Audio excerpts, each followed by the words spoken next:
I never second guess myself. I never have buyer's remorse. But listen, I am no different than you. One of my favorite games on the board yesterday happened to be Clemson. And that game kicked off at noon Eastern time. So by 3:30, it was clear that Clemson was going to cover against South Carolina.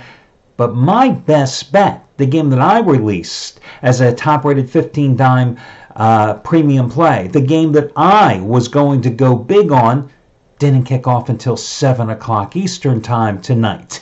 So, listen, you've been there. You know what I'm talking about. That game that you liked early but you didn't bet on because you had a better game on the nighttime card and you see it comes in and covers, you could have been collecting your cash. You could have been sitting there comfortably with a win. But instead you're sitting there going, did I make a mistake? Should I bet that early game because I've got a game later on the card? But no ifs, ands, or buts. I knew LSU was the play on Saturday. And if you were with me, you knew it too. And if you got my analysis on that game, was I not right on the money?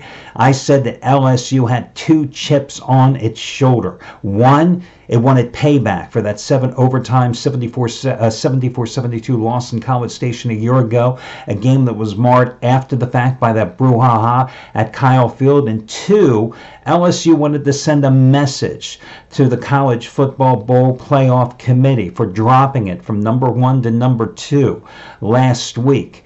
After Ohio State beat Penn State. And I think that was even magnified further after Ohio State kicked Michigan's ass yesterday afternoon, and a game that was over before LSU took the field in Baton Rouge last night. And so LSU came out and put a whooping on Texas A&M every way, shape, and form. It probably won't move them back into the number 1 spot, but still, what an easy win. And those are the type that you definitely like. Listen, after having the sweat with Central Florida against South Florida on Friday night, I'm allowed to win an easy game. So that puts me in a nice position with 5 out of 6 winning days. And today I've got to raise the bar 20-dime release.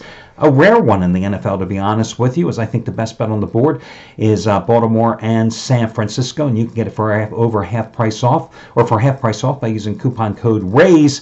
But listen, guys, one of the hottest handicappers here at the site remains Bob Valentino as he goes for winning day number 16 out of 22. Yesterday, hit the 8th ever 150-dime release of his career in college football with Clemson. Today, the 5th ever 150-dime play of his career in the NFL. It goes on the early card.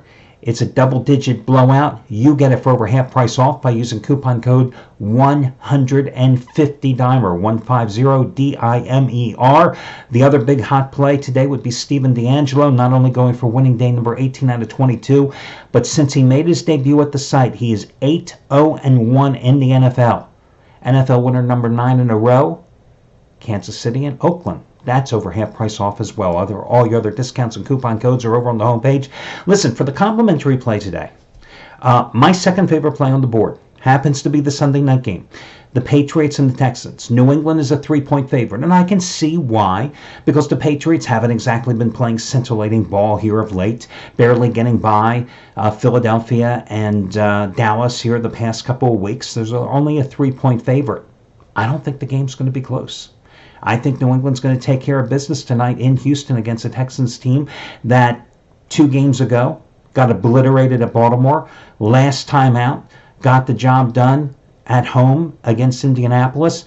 But I think the metrics in this game are all pointing toward New England's favor, even though the flu bug has just run rampant throughout the Patriots locker room here. 17 players on the injured list for this game, listed as questionable or worse. 10 of them because of the flu.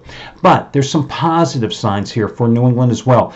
I'm doing this video reported about 10:15 Eastern time. In the last 45 minutes or so, it was announced that their 2 starting wide receivers, Mohamed Sanu and Philip Dorsett, who both missed the game against the Cowboys, are both expected to be available here tonight and suiting up for the game. Sanu missed the game because of a sprained ankle, Dorsett because of concussion issues. But the rookies, Jacoby Myers and N'Keal Harry, both played well against the Cowboys and seemingly have gained Tom Brady's trust. That only will benefit the Patriots as the season progresses. The other encouraging sign in that Cowboys game is that with the return of Isaiah Wynn along that offensive line, the Cowboys had their most productive game on the ground probably since week 5 or 6 of the season. That's how poor the Patriots had been running the ball up until that Cowboys game. But I think tonight the key will be Tom Brady resuscitating the Patriots' sluggish passing attack. And what better team to do so against than the Texans? A Texans team whose pass rush is pretty much non-existent because once they traded Clowney to Seattle at the start of the season, it was a pass rush that was going to rely just on J.J. Watt. But J.J. Watt, it's not there. So you have a secondary that has a ton of injuries that's been torched for 22 touchdowns in 11 games. You have a Houston pass defense that's given up an average of 260 yards a game, that's ranked 22nd and 25th in the league in pass defense. Houston defense that's 31st in the league on third downs, 32nd in red zone defense. This is a team that is primed to be picked apart by Tom Brady here tonight. You have a New England defense, of course, that has just been superb all season long. You've got one of the best defensive backs in the league in Gilmore, who just shut out Amari Cooper and now gets his chance to go against DeAndre Hopkins. You have a New England defense which... Oh, it was a great stat. I jotted it down here. I just want to see if I can regain those numbers here. Let me just find it here. In terms of, New England on third down conversions this year has held opponents to just 25 third down successful attempts on 132 conversion tries. 19% conversion attempts for opponents on third down opportunities this year. I mean... That's tremendous. I mean, for the Patriots defense, a defense that's giving up about an average of 11 points a game.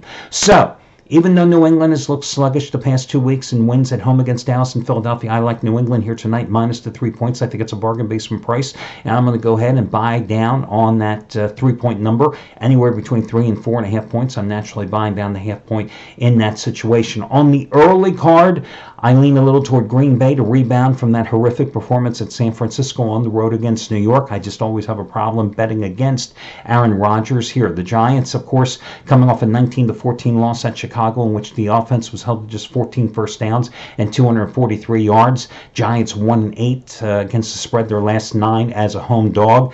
I lean a little toward Carolina, minus the 10 at home against a Redskins team that beat Detroit.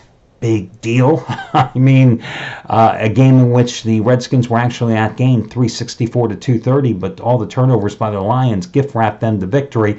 But again, if I had to rank them, the 3 plays today, the Patriots are way up there. The Packers are down here, and Carolina's down here. Patriots, by and large, without a doubt, my second favorite play on the board today. If I wasn't playing the Ravens-San Francisco game as number 1, Patriots would be right there on the heels of that contest. That's how I rank them. Good luck. Talk to you again tomorrow.